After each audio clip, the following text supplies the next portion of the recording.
The Iowa Cubs have been sold. What does this mean for the organization's top farm team? The voice of the iCubs joins us next to discuss. Locked On Cubs coming at you.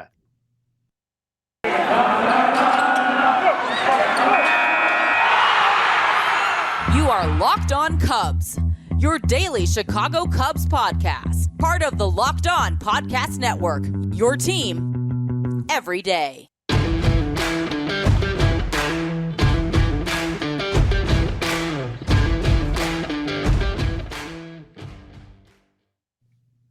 Good morning, Locked On Cubs. Roland, great to have you with us. Happy Thursday to you. Thanks for joining us this morning and every morning. It's great to have you along with us here on Locked On Cubs, part of the Locked On Podcast Network. Want to thank you real quick, as we always do, for making us your first listen of the day. It means the world, really. Every download that we get, I appreciate it because I'm winging it here, man, but we're having fun. Iowa Cubs were recently sold. First time that's happened in 20 plus years. Nobody has a better beat on this team or the goings on within the organization than the voice of the Iowa Cubs, Alex Cohen, and he joins us today. Alex, how you doing, man? I'm doing great, Andrew. Thanks for having me on. And listen to that intro. I'm jacked up. I'm ready to play a baseball game, call a baseball game. So I like the intro music. I like the format of the podcast. And yeah, everything's going well. Just getting ready for the holidays. It's 67 degrees here at Principal Park today, which makes me feel like we should be having a 7:08 or 6:38 p.m. first pitch, but that's for a couple months from now. But yeah, well, I was going to say, I mean, it's unseasonably warm. You probably don't have a ton of golf time during the baseball season. Do you sneak some in after the season's done or what? Yeah, I try. Not only am I the broadcaster, travel coordinator, but I'm also the golf guy with the Iowa Cubs. So I coordinate all the golf trade outs with the teams and the visiting team, the umpires, the bus drivers. I mean, anybody who wants a tee time, I'm the one who schedules it. So we have a couple courses here in Iowa that have been really kind to extend that deal with us. And my game is horrendous. So for me to go out and spend 4 hours doing something I'm terrible at is a tough sell. But when I have the opportunity to do it, I try. I'll put together 3 or 4 nice holes and call it a day. Well, I know you have a very impressive resume in the broadcast world, and you're a hell of a good broadcaster too. I've told you that before. I appreciate that. But this probably won't top your list on the resume, but you're the first guest that we've had since I took over the show. So for that, I thank you. We did it. I'm number one. No, I appreciate it. And, I've talked to you about, your career and obviously what you did with the Cubs and, breaking into the podcasting play-by-play realm. And I respect it. I admire it. And I think you do great work. I think you have a good voice. And, I'm honored and I really appreciate you having me on. Well, Alex, thank you. That means a lot. I want to dive right in. MLB Lockout, I know it's quiet. And, the minor league organizations are maybe affected a little differently by this lockout than, say, the parent club is. What's your first thought? What's your stance on this? I've preached for the last several weeks that this is a good thing to be proactive and do this now in December rather than, hopefully losing some games on the back end. But maybe that's a silly way to look at it. I don't know. From my standpoint, being the AAA broadcaster for the Iowa Cubs, it doesn't affect us at all. If you look at 1994, it was minor league baseball, and minor league baseball was at the forefront. It just didn't include, Major League Baseball players or 40-man roster players. Now, we might have different players here on April 5th or April 15th when our home opener is, but we will be playing baseball. The lockout does not impact us. I mean, we might not have, Christopher Morel here because he's on the 40-man roster, but could have Brennan Davis because he's not on the 40-man roster. You could have Chase Strump. You could have, guys who are coming up through the organization that have not yet reached that clock to be on that 40-man roster. So from a day-to-day standpoint here at Principal Park, playing baseball games at the AAA level, it doesn't impact us, fortunately. Now, for Major League Baseball fans, you have to think about when they're going out to spring training, when that process will start. I think the discussions will certainly pick up, come end of January, early February, as, the time keeps on pressing on Major League Baseball on the schedule. But I'm pretty confident that they're not missing games. Now, I'm not saying that as an insider. I'm saying that as a baseball fan. To have 2 out of 3 years being impacted either by a lockout or COVID, that's not good for anybody. It's not good for the Players Association. It's not good for the owners. So I think they'll do everything that they can to be patient, but also come March 29th when the game one of 162 is happening in Major League Baseball, I'm confident that they will be playing. What, there's so many things that go into this, and it makes you realize how big of a business baseball is. Because let's face it, that's the truth of the matter. And one that most fans and myself like to talk about, it's fun, is implementing the designated hitter in the National League. And I don't know, I'm an old man trapped in a 34-year-old's body. I'm a purist. I love the pitchers hit. But, in the long run for teams and offenses and the Cubs specifically, it's probably a good thing if they have a DH in the NL. Where are you at on that? As somebody who's been in minor league baseball for 12 years, I don't ever need to see a pitcher hit for the just as somebody who witnesses that and the 9-hole just giving away an at bat, 3-4 times a game, unless they're pinch hitting. I don't need to see any more soft tissue injuries with pitchers running down to first. It's 2021. The game has shifted, and pitchers are not conditioned to do that. They're conditioned to be paid $100 to $300 million to go out there and throw 95 to 105 pitches. That's just the way that the game that's transitioned to. So, Justin Steele steps in. He hits a ground ball to short. He pulls his hamstring, and he's out for 2 months. That ruins the value there. The value is different in 2021 than it was in 1991. That's just the nature of the business. It's the nature of baseball. So from a competitive standpoint, I don't need to see a 9-hole hitter or a 9 spot in an order, getting on base 18% of the time and striking out 50% of the time. It's a waste of an at-bat. Between that and pitchers being conditioned or not conditioned to run the bases and step into the batter's box and unfortunately get hurt time and time again, I don't need that. I'm pro DH at this point. You brought up a lot of young players that you've seen in Iowa that we are potentially going to see more of at the major league level. And I want to get into that a little bit. But before we do, I got to get off topic for a second. It is as if you're not busy enough during the baseball season. You kind of moonlighted as a TV star here recently. I had to go there. I'm sorry. I don't. No, you're good. The reaction. Listen, I love the show. And what I'm talking about is you and your girlfriend were recently on an episode, well, not super recently, but of House Hunters. How was that? How was that? Well, you say that I moonlighted as a TV star. I am like best supporting actor. I mean, Tessa is most outstanding actor. My dog is the second most outstanding actor. And I'm like a distant third in that. How was that? It was a great story. I mean, it's something that we're going to be able to tell our family members and talk about with our family members for, 5, 10, 20, 30 years down the road. I mean, they'll always have the archives, the DVR.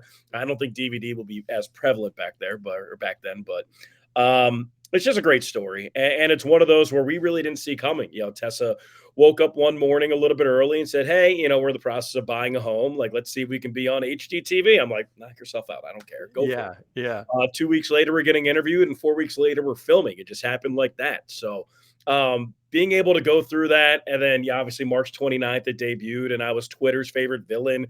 And, everyone's like, oh, this girl is beautiful and smart, and he's not a corpse. I mean, just some of the Twitter feedback was, it was incredible. I mean, there are dedicated House Hunter tweeters, every Tuesday night, 8:30, they go at it for 24 minutes. And if I wasn't looking at it, every single one of my friends and family members was. So I have more screenshots on my phone from Twitter from my family members and friends that I ever wanted. People don't forget. I mean, that'll always stay in the archives. But overall, I mean, it was just a great experience. It was a lot of fun. Would I do it again? To be determined. It's whatever the girlfriend wants. We'll go with that.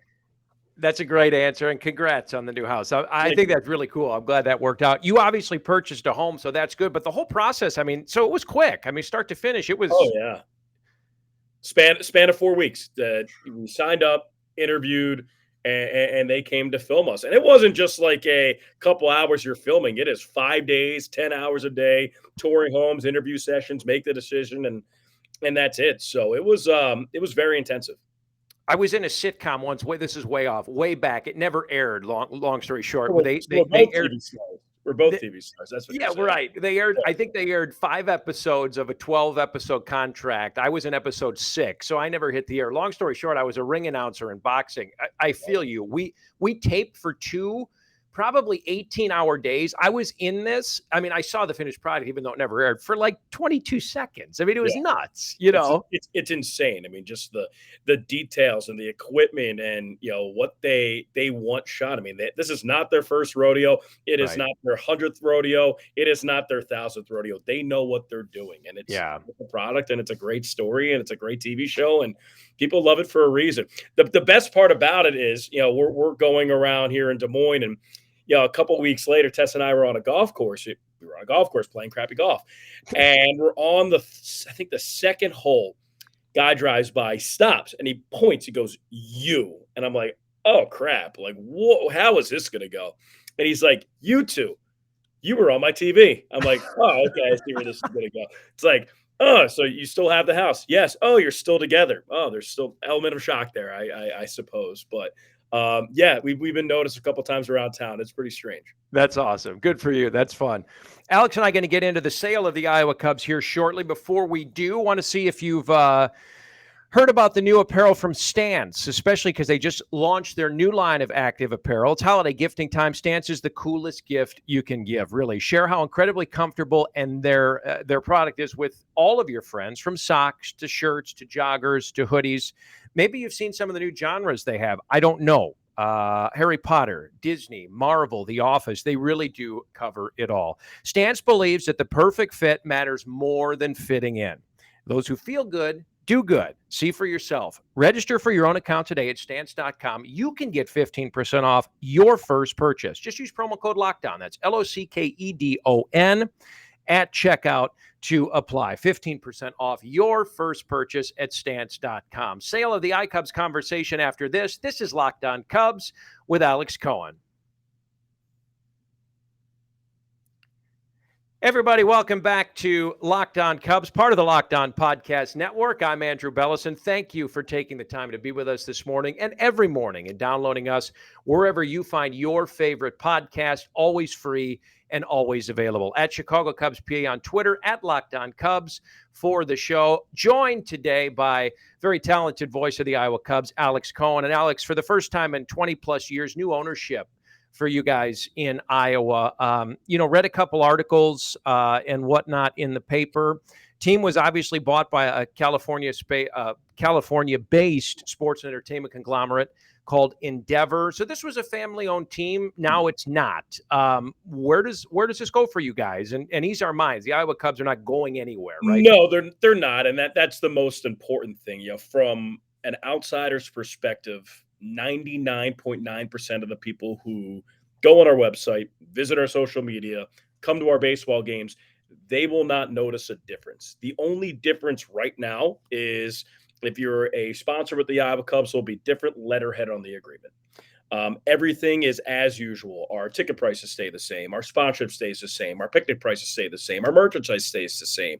All of our social media handles stay the same. So it is business as usual here. Obviously, it's bittersweet. Our ownership group was special. The Gartner family special, Mike Giudice special, Doug Dorner special, and Sam Burnaby, who is our team president, who is staying on for at least 3 years. So he was part of our ownership group. He's our team president. So he's still here. He'll be working with this. And that's what I have the most faith in. Everyone's afraid that, this national conglomerate is going to take over this locally run team. Well, our team president, our spokesperson, is from Des Moines. He's worked for the team for 40 years. Those local roots will not be changed. They will be here. They will be present. It will be the same, at least for the short term. So come 2022, you come down to a baseball game, you will not know the difference. In years to come, obviously, this is a national firm with deep pockets. They're buying minor league baseball teams. They bought 10. They're rumored to buy, 10, 20, 30 more. So if you're talking about improvements needed for the ballpark, they'll be able to pull some money out of their sock and make that happen a little bit differently than a locally owned team. So, I mean, it's definitely a bittersweet thing, but it's the way that baseball is turning into from a minor league standpoint. Obviously, with Major League Baseball, minor league baseball having a much different relationship now than they did, 2-3 years ago. Having a company like Endeavor pulling together the money to own these teams and you put some unity when it comes to minor league baseball back again. In my opinion, it's a good thing. Now, there'll be a transition, of course, and there are some fans that are going to want their owner here every day like Mr. Gardner was. And I understand that, and I get that, and I respect that. But when it comes to the baseball viewing experience, when it comes to coming to an Iowa Cubs game and buying a ticket and buying a concession item, there's going to be no difference.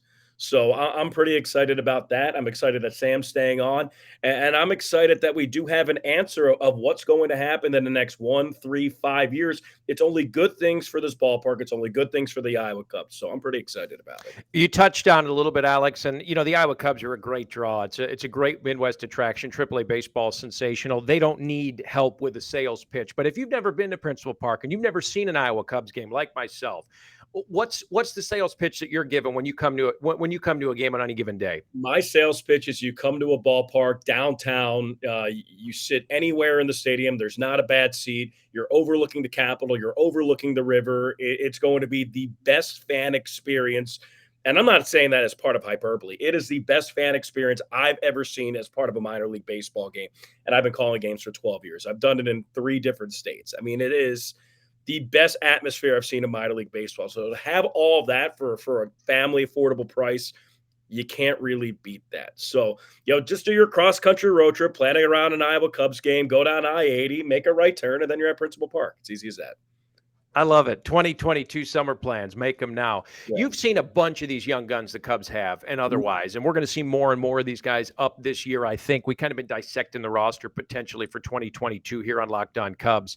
I want to just run through some of these guys in a list and just get your thoughts, because you've seen them for either a handful of games or maybe even more. And I want to start with Michael Hermacio, who just signed a new contract. You saw him briefly last year. Anything stand out for you? He is such an explosive athlete. I mean, you look at the guy on paper, and he was a 4-star football recruit. He was supposed to go to Illinois and be a two-way player, baseball and football.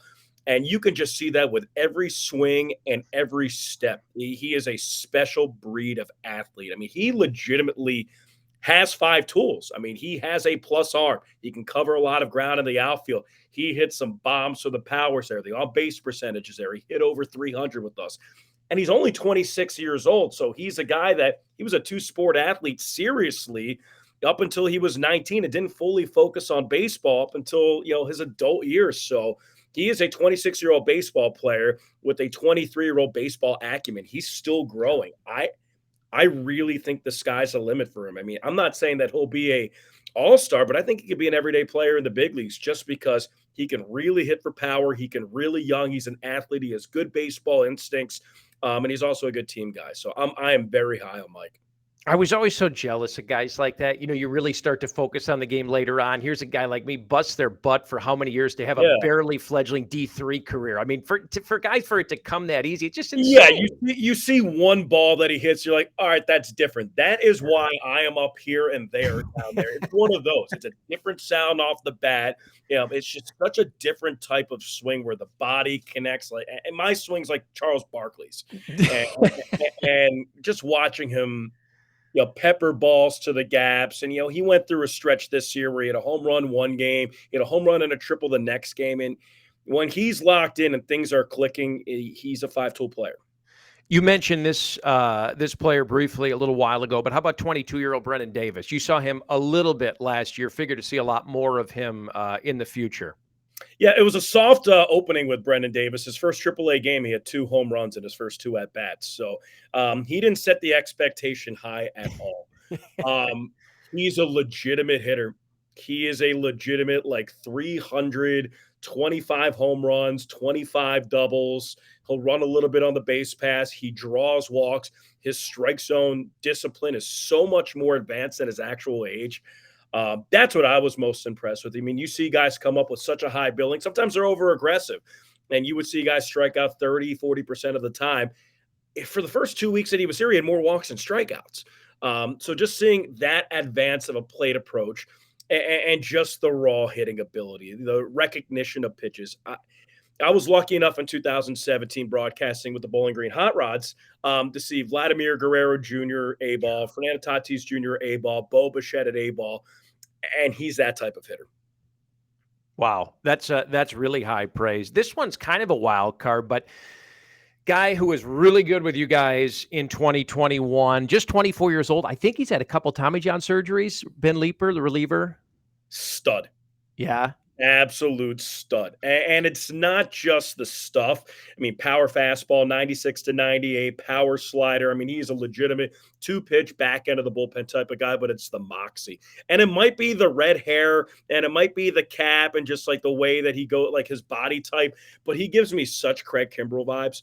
And it's difficult to be an 8-time All-Star. And then obviously Craig Kimbrell's going to make it to the Hall of Fame. So I'm not saying Ben Leeper's a Hall of Famer, but he just gives you that aura of a guy that when he gets on the mound, he's going to get guys out. He's going to blow you away. He smiles, and he's just such a good guy as well. So, people are like, he's undrafted. He's undrafted. Well, remember, he came in 2020 when there was only a 5-round draft. So he was a guy that even with the size and with his Tommy John surgeries, he was going to be a 7th to 10th round draft pick. Well, there weren't 7 to 10 rounds. There was only 5. So I think that Ben, his ceiling is extremely high. His floor is extremely high. He will be in the big leagues. He will be a 7th, 8th inning guy just because he throws 96 to 98 and he has a plus slider. But that core might morph into him being a closer and him getting 30 to 40 saves. I think that's his high, but I think he's a surefire big leaguer and somebody who's going to be there, 5 to 7 years if the health, maintains itself. You play that game with your kids or niece or nephews, and you get 3 wishes. One of my wishes always was just to unleash one fastball that was 101 miles an hour to feel what it feels like. Could you imagine? I've gotten the question, what would you rather do, hit a 500-foot home run or unleash a 100-mile-per-hour fastball? I honestly think unleashing the 100-mile-per-hour fastball, just to know that you got it in there and it just – a flame coming out of your right arm. I mean, there's no better feeling than that. Just once. Talk a lot about some of these guys that we've seen a little bit of and more to come. Now, the Cubs were somewhat busy at the major league level before the lockout. Brought in, Stroman and the Clint Frazier deal. Wade Miley from the Reds a few weeks back off waivers. Yan Gomes. Where do you grade them out? I mean, they were busier than I think a lot of people thought they may be, and I don't think they were done, but unfortunately, the clock stopped. Yeah, I don't think they're done. I really like what they did with their starting rotation. I think that if you look at the NL Central, you have a 1, 2, 3 of Kyle Hendricks, Wade Miley, Marcus Stroman, not in any specific order, but just those 3 guys. They will give you an opportunity to win every series that you're in. So, just having that 3-headed monster at the top of the rotation, that will really help. I'm really interested to see what will happen with the back of the rotation. Justin Steele in glimpses showed that he could be a really integral piece to a starting rotation. Adbert Alzolay, up and down results, really good in the bullpen, but also had some nice starts. Alec Mills is just a guy who gives you quality starts, quality innings. Now the Cubs have a lot of depth when it comes to their starting pitching. So really interesting to see how that will shake out. I think the Yan Gomes signing really helps. Obviously, you look at the Cubs last year, they had 8 different catchers. I mean, from P.J. Higgins to Jose Lobaton to Taylor Gushu and all guys that were with the Iowa Cubs, and they were great and really helpful. But Yan Gomes, I mean, just look at the baseball reference page. He is such a baseball – he is a very diverse baseball career, somebody who's very valuable to a team, and somebody, if you keep Wilson Contreras, you're able to re-sign him, great. You're able to maintain his health. If not, he's a guy who could step in there, play 110 to 120 games and give you a viable, backup/starting catcher. I argued with somebody that if Contreras is locked up after 2022, or at least for this coming season, with him and Gomes, you've got one of the best catching tandems in the National League. One of the best. It is. Yeah. Contreras is an all-star year in and year out. And Yan Gomes, I mean, you've seen him play 140, 145 games in a season. So guess what? DH comes, you let Wilson Contreras play 110 games behind the dish. You let him DH. You're able to get Yan Gomes some at-bats. And just like that, makes your lineup that much more potent. More with Alex here shortly. I want to talk about a story that I read about him from his rookie year in professional baseball. Before we get to that, I want to take this time to talk about Bet Online. They've got you covered all season long with more props, better odds, and better lines than ever before as football season pushes towards the playoffs. Bet Online remains your number one spot for all the sports action all season long. Take advantage of their first deposit bonus, 50%. Use code LOCKEDON, LOCKEDON, to sign up. Your first deposit, they'll match 50%. Bet Online is the fastest and easiest way to bet all of your favorite sports. Locked On Cubs rolls on after this. Welcome back to Locked On Cubs. Great to have you with us, part of the Locked On Podcast Network. I'm your host, Andrew Bellison, joined today by the voice of the Iowa Cubs, Alex Cohen. And Alex, I read this online with an interview you did with somebody else. I think this was back in your first year in broadcasting in professional baseball. You got called into the manager's office before a game, said you might have been a little nervous, which is understandable given the context, but there was a surprise for you waiting on the other side of the door. Elaborate on that, could you? Yeah, so it was my first year of minor league baseball. It was 2012. I was in Huntsville, Alabama, with the Huntsville Stars, AA affiliate for the Brewers. Me as a first-year broadcaster, we had a first-year manager. His name was Darnell Coles, one of the best guys I met in baseball, just such a good human being.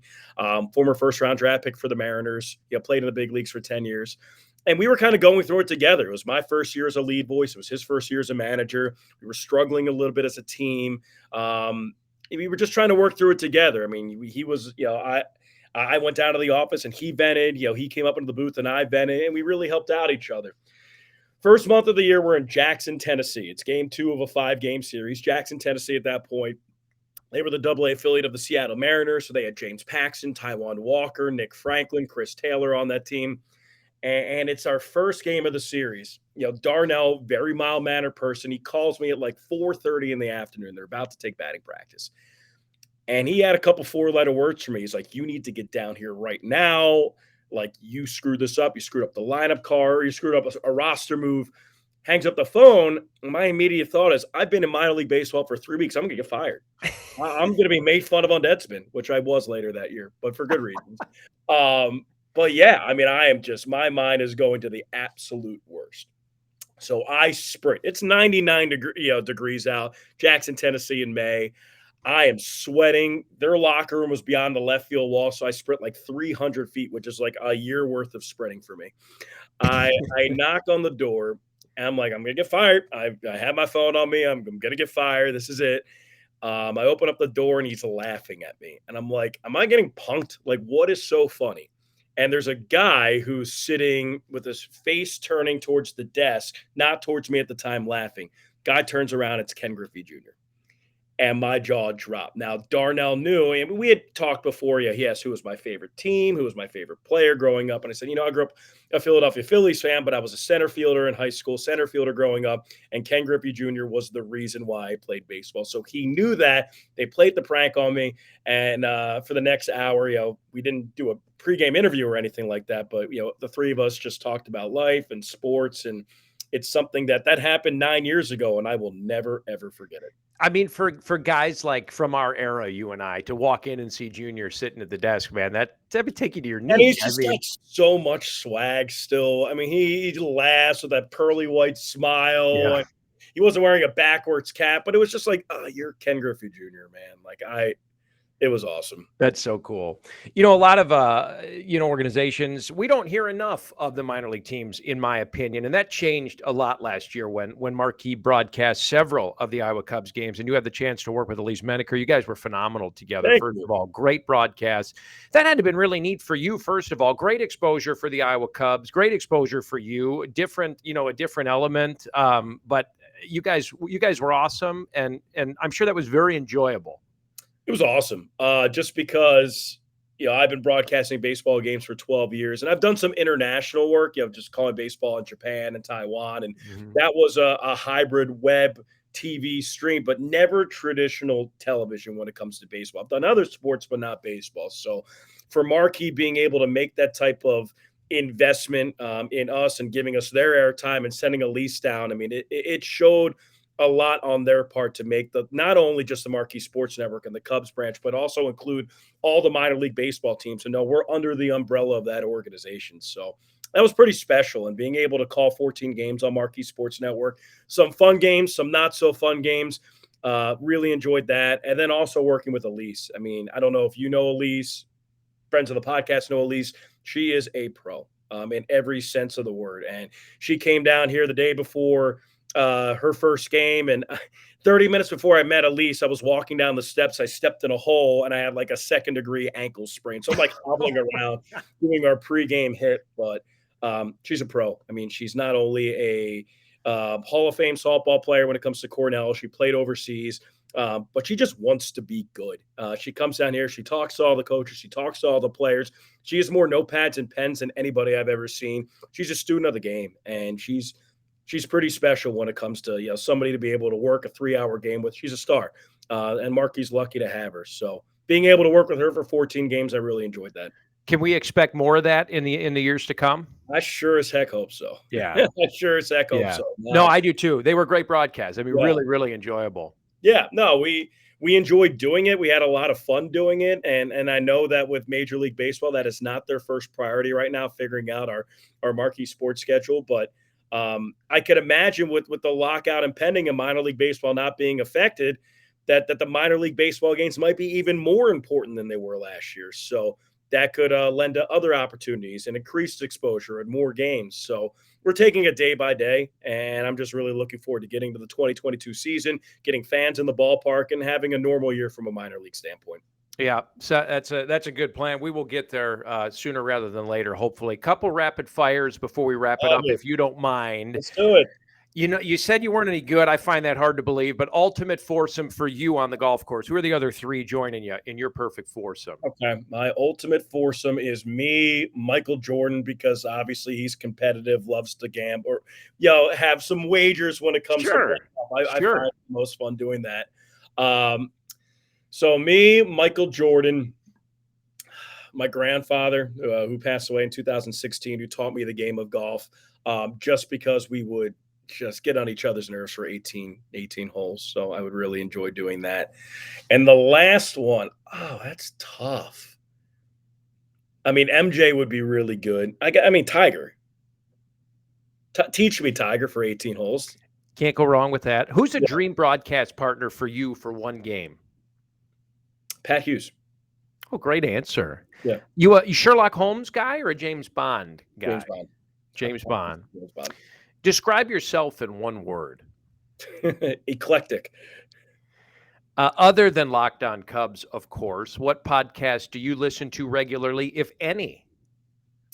I listen to all the Cubs-related podcasts. I listen to, I think that the Cubs have such a loyal minor league baseball fan base. Just some of the guys, Greg Huss, Tim Huve, Josh Timmers, Evan Altman, guys who, Bleacher Nation, I mean, Brett Taylor, they do just such a good job of integrating like the fan part of it and the entertainment part of it, but also like knowing what the heck they talk about. So just all the Cubs related podcasts. What's your ultimate pizza? Oh, just margarita. Just margarita pizza. Thin. Simple. Oh, yeah. Thin crust, margarita pizza, New York style, folded up. I love Chicago style pizza. Do not get me wrong.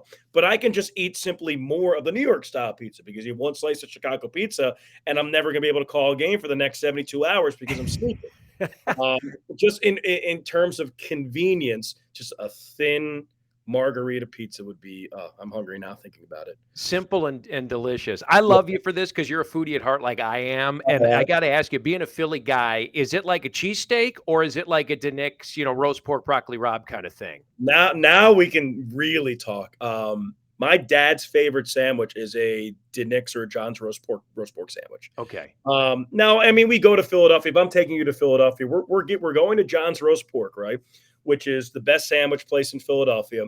You get a cheesesteak, I get a roast pork, we cut it in half, and we split. I love it. I love it. Now we got plans for 2022 for sure. What's one thing you would change about the game of baseball if you could? Oh, DH, universal DH. Already talked about it. Not even a question. Beer, wine, bourbon, other? Beer. And if Alex Cohen's not the voice of the Iowa Cubs, what's he doing? When I was 3 years old, I wanted to be a weatherman, so I'd probably go into that. But if weatherman's not in the cards, professional athlete not in the cards, broadcasting baseball not in the cards, probably a teacher. I love it. Alex, I can't thank you enough for the time, first and foremost, and I meant it. You're awesome. You do great work. I hope we get to hear more of you next year on Marquee, but otherwise, we definitely tune in to listen. You're always a great listen. You have such a good beat on this team. And I thank you so much for being the first guest with me on Locked On Cubs. It really means a lot. You've been really good to me, and I truly do appreciate it. I am honored. Locked On Cubs fans, it could only go up from here. I set the bar low, and now Andrew can over deliver on the rest of the guests. But no, I appreciate you having me. Good for you, man. Good for you being able to start this and enter the next phase of your broadcast career, and you do a great job. And there is no doubt that you're going to succeed in doing this. So fans, keep on listening. It'll be good stuff. Alex, thank you very much. Thanks for making us your first listen of the day. We ask you to make Locked On Bets your second listen. It's your daily one-stop shop for all your gambling needs, free and available on all platforms. Tomorrow, we take a look at the most irrelevant home run of 2021 out of all 5,944 of them hit throughout the course of the season. It's a lockout. We're drawing at straws, but it'll be fun. Happy Thursday, Alex. Thanks again. Locked On Cubs back tomorrow. Have a good night, everybody.